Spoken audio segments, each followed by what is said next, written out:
KCP at Klay Thompson, yan ang ating pag-uusapan. Final seconds. Bryant for the win. Bang! Malaki naman ang pag-asa ng Lakers na makuha itong si KCP sa darating na free agency. Inaasahan kasi na magiging free agent na ito, lalo at possible decline ni KCP ang kanyang $15 million na player option dito sa Denver Nuggets. Kayang-kaya nga ng Lakers na bigyan si KCP sa kontratang gusto niya. Lalo na kapag naalis ng Lakers ang malaking kontrata ni D'Angelo Russell. Alam naman natin na isang veterano na itong si KCP, na isa nga itong two-time NBA champion. Ang isa nga dito ay sa Los Angeles Lakers noong 2020. At sa Denver Nuggets naman ang pangalawa nitong championship last year. Ito nga ang kailangan ng Lakers na wala sa kanila sa mga nakaraang season simula nang i-trade nila si KCP kasama ng iba pa kapalit ni Russell Westbrook. Isang ang solid na 3&D player itong si KCP. Katunayan, isa rin ito sa mga naging dahilan kung bakit nanalo ang Denver Nuggets ng championship last year. Na ngayong season nga ay nag-a-average ito ng 10 points, 2 rebounds at 2 assists per game. Na meron naman itong 40% shooting beyond the arc. Kaya kung magagawa ng Lakers na makuha itong si KCP muli, ay walang duda na lalakas lalo ang Lakers, especially na sa kanilang depensa sa perimeter at sa kanilang shooting. Isa pa ay maaari ding makuha ng Lakers itong si Klay Thompson. Lalo at may report na handa daw si Klay Thompson na subukan ang free agency market.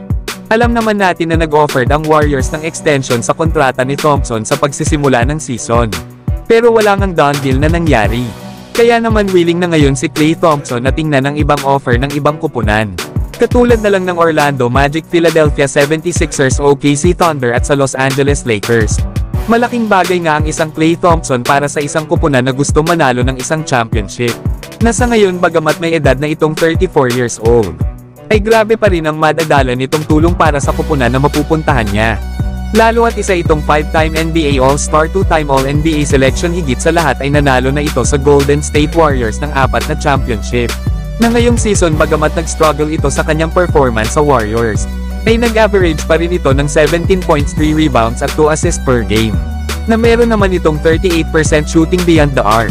Pero ang pinaka-possible talaga na mapuntahan ni Klay Thompson ay ang Orlando Magic. Dahil dito ay mabibigyan siya ng malaking role sa kanilang kupunan bilang isang starter. Lalo na ang malaking kontrata na gusto ni Klay Thompson. Ang kailangan kasi ng Orlando Magic ay isang veterano na may championship experience. Kaya bagay na bagay si Thompson para sa batang kupunan ng Orlando Magic. Pero maaari din naman na mapunta ng Lakers itong si Klay Thompson.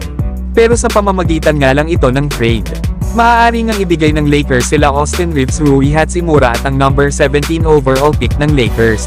Na dito nga ay hindi makakatanggi ang Warriors, lalo at mga batang future star player ang kanilang makukuha. Kesa naman umalis si Thompson na walang kapalit. Napabor din naman kay Thompson ang mapunta ng Lakers dahil doon naglaro ang kanyang ama na si Michael Thompson. Pero kayo mga idol, saan nyo gusto na mapunta itong si Klay Thompson?